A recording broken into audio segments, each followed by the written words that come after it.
Hello friends and welcome back to studies yes Vishwam. और स्वागत है आप सभी का मेंस आंसर राइटिंग प्रोग्राम में जो हमने हमारे चैनल पे स्टार्ट किया है।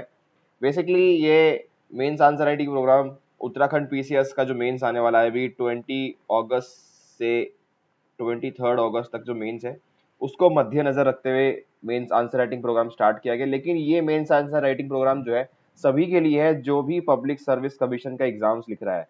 तो ऐसा नहीं है कि सिर्फ उत्तराखंड पीसीएस के जितने भी कैंडिडेट्स हैं वही इस क्लासेस का फायदा ले सकते हैं, ऐसा नहीं है। बिकॉज यहाँ पे स्टेटिक आपका जो जीएस पोर्शन है वो डिस्कस हो रहा है। हालांकि उत्तराखंड से रिलेटेड जो क्वेश्चन है वो भी यहाँ पे डिस्कस होंगे, बट जितना स्टेटिक पार्ट है जीएस का और विच इज योर ऑलमोस्ट 95% जो मेरा कंटेंट होगा मेंस आंसर प्रोग्राम का वो स्टेटिक जीएस पे होने वाला है। तो ये आपका कोई भी पीसीएस हो, चाहे आपका उत्तराखंड पीसीएस हो, चाहे यूपी पीसीएस हो, और इनफैक्ट आपका जो यूपीएससी है उसके लिए भी आपकी बहुत अच्छी बेसिक फाउंडेशन बन जाएंगी। बिकॉज यहाँ पे हम बहुत स्टेटिक पार्ट कवर करेंगे और देखेंगे किस तरह से हम उसको आंसर के फॉर्मेट में हम लिख सकते हैं क्वेश्चंस को। तो ये क्लास 2 है। क्लास 1 में हमने Indus valley civilization ancient India हमने स्टार्ट की हुई है एंशिएंट इंडिया, और उसमें हमने इंडस वैली सिविलाइजेशन के क्वेश्चंस देखे थे। तो मैं उस क्लास का लिंक डिस्क्रिप्शन बॉक्स में दे दूंगा, अगर आपने क्लास नहीं देखी है तो आप क्लास देख सकते हो। This is class 2 and it is relevant for UPSC and state PCS exams. और एक चीज और, सारी क्लासेस जो है इंग्लिश मीडियम स्टूडेंट्स के लिए होने वाली है। हाँ, हिंदी मीडियम के स्टूडेंट्स जो हैं रेफरेंस के लिए देख सकते हैं किस तरह से आंसर फ्रेम हो रहे हैं, but the content will be in English. So let's begin our class for today and look at the questions which I gave you on my Telegram channel. So पहला क्वेश्चन था, describe the political system in the age of Rigveda, describe its tribal character. तो syllabus मैंने आपको दिया था, Rigvedic and later Vedic period जो है हमने इस सेशन में कवर करने हैं, इस टॉपिक के क्वेश्चन कवर करने हैं। तो पहला question, political system in the age of Rigvedic period. तो स्टार्ट करेंगे कि Rigvedic period is considered as the period with the advent of Aryans from 1500 BC। Aryans one mainly pastoral with cattle being their biggest wealth. तो हमने एक introduction दे दिया ऋग्वैदिक period का, भाई किस तरह से स्टार्ट हुआ था, कब स्टार्ट हुआ था और क्या उस वक्त के मेजर फीचर्स थे, छोटा सा दे दिया। और जितने भी आंसर्स आपको लिखने हैं, ये आंसर आपको कोशिश करना है कि आपको 250 वर्ड्स में आपको ये हर एक आंसर लिखना है, 250 वर्ड्स में। बिकॉज अगर आपने 250 वर्ड्स के लिए आप प्रिपरेशन करोगे तो आपके लिए इजी होगा कि आप इसको 150 वर्ड में भी लिख पाओगे, 150 वर्ड्स में भी लिख पाओगे। और अगर आपका 5 नंबर का क्वेश्चन आता है which is your 50 words, Uttarakhand PCS में 5 नंबर का क्वेश्चन 50 वर्ड में लिखने के लिए बोला जाता है। 8 मार्क्स का क्वेश्चन जो है 150 वर्ड में लिखने को बोला जाता है, और 16 मार्क्स का क्वेश्चन 250 वर्ड में लिखने को बोला जाता है। और आपका जो 2 मार्क्स के क्वेश्चन होते हैं वो आपको 30 वर्ड में लिखने होते हैं। तो अगर आपने 250 वर्ड, कहने का मतलब यही है कि 250 वर्ड में अगर आपने लिखना सीख गए तो आप 150 वर्ड, 50 वर्ड और 30 वर्ड में आराम से आप आंसर लिख पाओगे। तो हर एक आंसर को आप उसी हिसाब से लिखने की कोशिश किया करो। तो पॉलिटिकल सिस्टम सीधा सीधा डिस्कस करेंगे। Rajan was the supreme leader and he holded the position of king. Rajan, king का नाम जो है राजन था। There are three groups that comprise the main political setup और असेंबलीज। तीन मेन असेंबलीज थी which are Sabha, it consist of both men and women and mainly consisted elders. It was most important and most decisive. दूसरा आता है Samiti, it was assembly with large members but womens were not present in it. तो आपने कुछ कुछ features इसके एक एक लाइन में बता देना है कि सभा क्या है, समिति क्या है, और तीसरा है विधाता। दो exact function of this is not clear but it took decisions mainly on religious and agricultural subjects. Both men and women were included in this. तो आपने तीनों पॉलिटिकल असेंबलीज बता दी जो कि गाइड करती थी, या फिर आप कह सकते हो कि सपोर्ट करती थी किसको, राजन को। उसके बाद king position was hereditary in nature and was called गोपन गोपजन साया, जो भी इसको प्रोनाउंसिएशन है, गोपाजन साया। ठीक है, किंग को जो है ये बोला जाता था।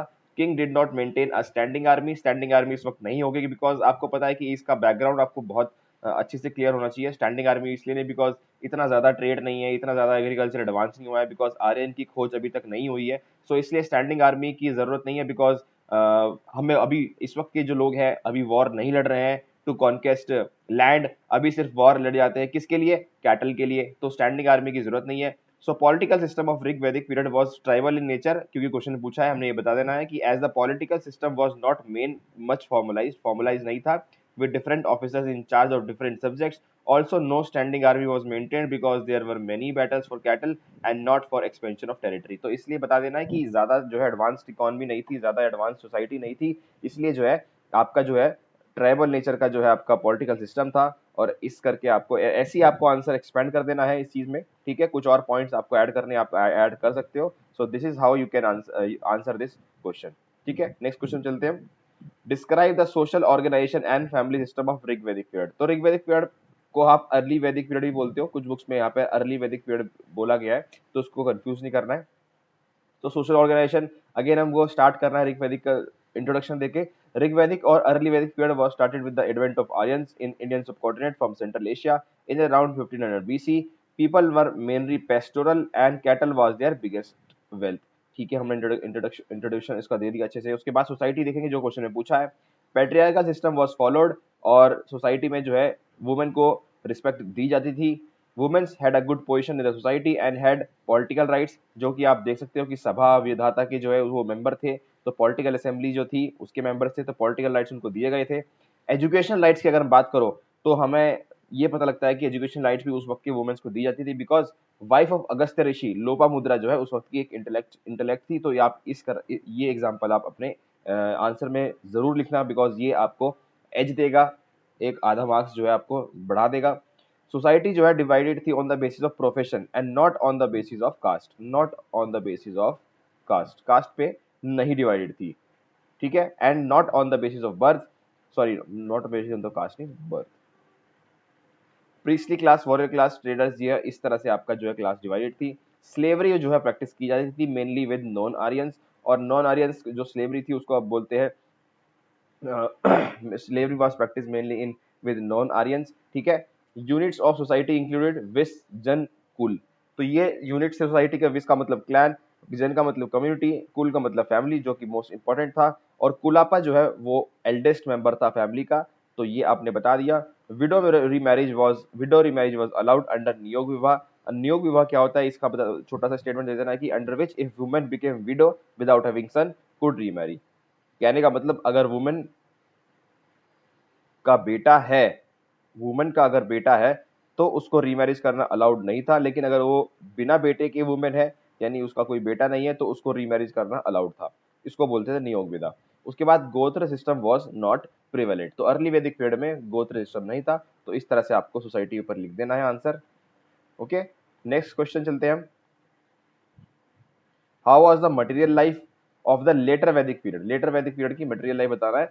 How it was different from the Rig Vedic period, give examples. So later Vedic period started with the discovery of iron and around 1000 BC. With the discovery of iron, geographical and economic expansion took place. क्योंकि iron की खोज हो चुकी है, तो अब जो है फॉरेस्ट को क्लियर करने के लिए आपके पास इंस्ट्रूमेंट आ चुके हैं। आयरन से बने हुए जो एक्सिस है, इंस्ट्रूमेंट्स हैं, वेपन्स है, उससे आप आराम से फॉरेस्ट काट सकते हैं। तो इसलिए जो है अब जोग्राफिकल जो एक्सपेंशन होगा। अब आयरन की टूल्स आ चुके हैं, तो एग्रीकल्चर भी फ्लरिश करेगा। एग्रीकल्चर फ्लरिश करेगा तो इकोनॉमिक एक्सपेंशन होगा आपका। तो आपने बता दिया किस तरह से आपका ये होने वाला है। Iron came as a boon for later Vedic period as they now had the tools for better agriculture practice and forest were cleared to expand beyond the river side, that is eastward expansion took place. और यहीं से आपके बनते हैं eastern UP, Bihar, ठीक है। यहाँ से आपका ये एरिया जो है बनने शुरू होते हैं। With agriculture surplus trade become attractive which led to birth of materialistic life. अब आयरन आ चुका है, आयरन के आने के बाद एग्रीकल्चर सरप्लस है तो ट्रेड है, और ट्रेड से जो है आपके पास पैसा है, और पैसा है तो वेल्थ है, वेल्थ है तो मटेरियल लाइफ जो है आपकी स्टार्ट हो गई है। तो आपको एक तरह से थोड़ा सा एक डायग्राम बना देना है। Iron tools, better agriculture produce है, एग्रीकल्चर से सरप्लस होगा, ट्रेड होगी, प्रॉफिट बढ़ेंगे, वेल्थ होगा, rise of aspiration among people, तो मटेरियल लाइफ जो है ऑटोमेटिकली जो है बढ़ जाएगी। This was absent in early Vedic period as people had limited resources and thus wealth creation was not a prominent feature at that time.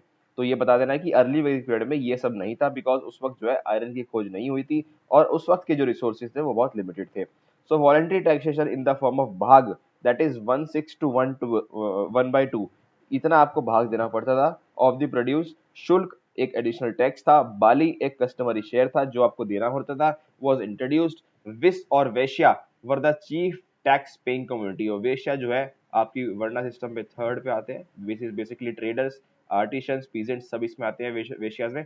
This was missing in early वैदिक period, ये आपका early वैदिक period में नहीं था। So resources was unequally distributed among the section of the society which led to inequality in the society. तो ये आपको लेटर वैदिक पीरियड में दिखेगा कि इनइक्वालिटी जो है बढ़ेगी, बिकॉज अब जो है ट्रेड हो रही है, और ट्रेड जो है ऐसा नहीं है कि सबके पास सब ट्रेड करेंगे, सब वेल्थ क्रिएट करेंगे, तो उस चीज से ऑब्वियसली इनइक्वालिटी आ जाएगी सोसाइटी में. Hence, later Vedic period saw the beginning of material life and society was unequally distributed, which gave rise to many social problems, which ultimately gave birth to caste system based on birth. तो ये एक तरह से foundation रखी गई materialistic life से, जो है आपका कास्ट सिस्टम ऑन बर्थ हो गया क्योंकि इनइक्वालिटी आ गई. तो इस तरह से आप आंसर फ्रेम कर सकते हो और इसको एक्सपैंड कर सकते हो, और भी कोई पॉइंट्स आपने पढ़े हैं तो आप इसमें इंक्लूड कर सकते हो. उसके बाद next question is describe the political system in later Vedic period, how was it different from the Rig Vedic period. तो ठीक है, उसके बाद फिर से हमने पॉलिटिकल बता देना है. ऋग वैदिक पीरियड का हमने जो पॉलिटिकल सिस्टम था वो हमने फर्स्ट क्वेश्चन में डिस्कस किया. अब देखते हैं कि लेटर वैदिक पीरियड में किस तरह का पॉलिटिकल सिस्टम है. सो later Vedic period is marked by the discovery of iron. आपको इंट्रोडक्शन वही आपने एक दो तीन लाइन जो है आपने देख लेनी है और वही आपको लाइन चिपकानी है, क्योंकि इसमें से सिर्फ एक ही क्वेश्चन आएगा आपके मेंस एग्जाम में. ऐसा तो नहीं कि सारे क्वेश्चन लेटर वैदिक पीरियड भी आ जाएंगे. So political system of later Vedic period was very different from that of early Vedic period. Political system की अगर हम बात करें तो राजन the king position became more powerful and now instead of three political assemblies of early Vedic period, Rajan was assisted by a priestly class. जो हमने early Vedic period में देखा कि तीन political assemblies, सभा, समिति और विधाता, ये तीन जो है किंग को जो है गाइड करती थी, उसको जो है डिसीजन मेकिंग में हेल्प करती थी. लेकिन वो अब तीनों जो है पॉलिटिकल असेंबलीज जो है जा चुकी हैं, डिमिनिश हो चुकी है, और अब जो है उसको रिप्लेस किया किसने, प्रीस्टली क्लास में. और एक चीज और कि राजन जो है अब जो है उसकी जो पोजीशन है वो और पावरफुल बन चुकी है, यानी जो ट्राइबल कैरेक्टर था अर्ली वैदिक पीरियड में वो अब जो है धीरे धीरे कम होता जा रहा है. उसके बाद with geographical expansion in later Vedic period, jana community turn into janapada and term rashtra was mentioned for the first time. तो जो है अब लेटर वैदिक पीरियड में आयरन आ चुका है, तो अब जो है एक्सपेंशन हो रहा है, जोग्राफिकल एक्सपेंशन हो रहा है. तो जो जन थी वो जन से जनपद हो गए. ठीक है, जनपद मतलब टाउन्स बनने लगे. एंड द टर्म राष्ट्र, राष्ट्र जो है पहली बार मेंशन होता है लेटर वैदिक पीरियड में. priestly class performed various sacrifices for the king such as राज्याभिषेक, यानी जो किंग का जो है टाइटल जो है उसकी सेरेमनी होती थी उसको राज्याभिषेक बोलते हैं. अश्वमेध, अश्वमेध मतलब क्या होता था, टेरिटरी को इंक्रीज करने के लिए एक घोड़ा दौड़ाया जाता था, जिसको जो कि एक घायल घोड़ा होता था, और ऐसा माना जाता था कि जिस भी उस घोड़े को दूसरों की टेरिटरी में जो है दौड़ाया जाता था, और जिस भी किंग ने उसको रोका उसका मतलब होता था कि वो किंग चैलेंज कर रहा है दूसरे किंग को जिसने घोड़ा दौड़ाया है. और अगर कोई किंग उस घोड़े को अपनी टेरिटरी से पास होने देता था तो उसका मतलब ये होता था कि उस किंग ने अपनी जो है हार जो है मान ली है, या फिर जो है एलाई बन चुका है उस किंग के साथ जिसने घोड़ा दौड़ाया है. ठीक है, तो ये एक अश्वमेधा की प्रैक्टिस थी, ये आपने एंशिएंट इंडिया में पढ़ी है, सो ये आपको लिख देना है. वाजपेयी ड्रिंक ऑफ स्ट्रेंथ, तो एक तरह से एक पार्टी होती थी जहाँ पे लोगों को खाना और जो है ये सब कराया जाता था. बेसिकली वो क्या था, एक सिंबल था स्ट्रेंथ दिखाने के लिए किंग की. तो यह तीनों चीजें जो है बहुत प्रोमिनेंटली स्केल पे जो है देखी जाती है लेटर वैदिक पीरियड में, और ये सब जो है पार्ट है किसके, सैक्रिफाइसेस के, जो कि प्रीस्टली क्लास परफॉर्म कराती थी किससे, किंग से. तो ये तीनों चीजों का आपको मेंशन करना है. So political system in later Vedic period was very different. किस तरह से बता देना है आपको कि तीनों पॉलिटिकल असेंबली सभा समिति जो है उन्होंने they lost its relevance and now it was replaced by priestly class. Sacrifices by the king was not much prevalent in early Vedic period, whereas in later Vedic period, sacrifices formed an important part. Political system in early Vedic period was much inclusive as men and women both formed part of political assemblies, but with priestly class in later Vedic period, it became more central in nature. तो ये आपने तीन चार difference जो है आपके बनते हैं वो आपको दिखा देना है, और इस तरह से आपका आंसर जो है कंप्लीट हो जाएगा. Next question is describe the social organization, यानी जो है आपका सोसाइटी बतानी है लेटर वैदिक एज की. तो social organization in later Vedic period emerged out as a new order. It was very different from the old social structures and the basement of the Varna system was laid down. Varna system जो है start हो चुका था. Social organization की अगर बात करें तो Varna system based on the birth was formed as per the 10th mandal of Rigveda known as Purushashuni. तो 10वें मंडल जो ऋग्वेदा के उसको उसने जन्म दिया किसको, varna system based on the birth, और इसको हम बोलते हैं पुरुषाशुनी. Four varnas are Brahmins born out of head, Kshatriyas born out of arm and chest, Vaishya Shudras, इस तरह से आपको लिख देना है. 16 संस्कार वाज आल्सो कंसोलिडेटेड. 16 संस्कार जो है जिसका मेंशन हम करते हैं वो यहाँ पे इस वक्त कंसोलिडेट हुए थे लेटर वैदिक पीरियड के टाइम पे। गोत्र सिस्टम भी जो है इस वक्त आ चुका था। आश्रम व्यवस्था जो है वो भी इस वक्त आ चुकी थी, और आपको तीनों आश्रम व्यवस्था के जो है नाम है वो बता देना है। ब्रह्मचार्य, गृहस्थ, वनप्रस्थ, और इनका मतलब बता देना है कि क्या मतलब होता है इनका। Phase of study, learn and no physical pleasure. ब्रह्मचार्य का मतलब, गृहस्थ का मतलब मैरिज और रिस्पॉन्सिबिलिटी, और वनप्रस्थ मतलब partial retirement in search of knowledge. और फोर्थ स्टेज जो है संन्यास, क्योंकि 4 स्टेज होते हैं आश्रम व्यवस्था की, ये जो है बुद्धा के टाइम पे कंसोलिडेट हुआ था, और इसका मतलब होता है complete retirement in search of enlightenment. तो ये आपको मेंशन कर देना है, इससे आपको एग्जामिनर को एक मैसेज जाएगा कि आपको जो है सारी चीजें पता है, और आपने सिर्फ लेटर वैदिक पीरियड के बारे में पूछा है, लेकिन मुझे इसके बाद की भी नॉलेज है। तो position of women deteriorated as old political assembly, that is Sabha Vibhata, got disappeared, so women in no longer enjoyed their political power. However, women were allowed to have educational rights as depicted by the Gargi debate. Political rights जो है women's के जो है खत्म हो चुके थे, लेकिन एजुकेशनल राइट्स हम ये नहीं कह सकते कि एजुकेशनल राइट्स खत्म हो चुके थे, बिकॉज गार्गी की जो डिबेट है वो लेटर वैदिक पीरियड के टाइम की जो डिबेट है, और ये डिबेट काफी फेमस है एंशिएंट इंडिया में, तो ये आप इसका एग्जांपल दे सकते हो। Child marriage was not prevalent and widow marriage was allowed as niyoga vivah. नियोग विवाह मैंने आपको बता ही दिया कि जो वुमेन का लड़का होता है उसको रीमैरिज करना अलाउड नहीं होता है, लेकिन जिस वुमेन का लड़का नहीं होता, उसका बेटा नहीं होता, तो उसको जो है रीमैरिज करना अलाउड होता है। तो ये इस तरह की सोसाइटी थी। ये हमने आज की क्वेश्चन जो है बात कर ली है। So with this we end this class. I hope आपको बेसिक जो है आइडिया मिल रहा हो कि आपको आंसर्स किस तरह से लिखने हैं। देखिए स्टार्टिंग में हम कवर करेंगे क्वेश्चंस जो बहुत ही बेसिक है, बहुत स्टेटिक है, जैसे, और हम कह सकते हैं कि स्ट्रेट फॉरवर्ड क्वेश्चन है, लेकिन धीरे धीरे हम क्वेश्चंस का जो है लेवल बढ़ाएंगे, बिकॉज स्ट्रेट अवे में आपको एनालिटिक क्वेश्चंस जो है प्रैक्टिस कराने के लिए बोल दूं तो that will be wrong, because हमने बेसमेंट जो है आसान से जो है डिफिकल्ट की ओर जाना है। तो सबसे पहले स्टेटिक और इजी क्वेश्चंस हम करेंगे, और अगर आपको ये लिखने आ गए तो उसके बाद आप जो है अच्छे से जो और एनालिटिकल एप्लीकेशन बेस्ड क्वेश्चन है वो आप कर पाओगे। ठीक है, so with this we end this class. I hope आपको क्लास अच्छी लगी हो। क्लास अच्छी लगी तो please like this video and subscribe to my channel, और ये आपको चैनल लोगों को सजेस्ट करना है, अपने दोस्त को सजेस्ट करना है जो कि पब्लिक सर्विस कमीशन या फिर यूपीएससी स्टेट पीएससी की तैयारी कर रहे हैं, उनके लिए बहुत हेल्पफुल होगा। एक तरह से आपको आइडिया मिल जाएगा। This classes are free of cost. ठीक है, बस आपकी फीस यही है कि आपको सब्सक्राइब, लाइक और कमेंट करना है हमारी वीडियोस को। ओके, तो नेक्स्ट क्लास में हम डिस्कस करेंगे बुद्धिज्म एंड जैनिज्म, जो कि बहुत इंपॉर्टेंट चैप्टर होता है और बहुत क्वेश्चन आते हैं यहाँ से। तो बुद्धिज्म और जैनिज्म हम नेक्स्ट क्लास में करने वाले हैं। Stay tuned with this series and all the best. See you in the next class.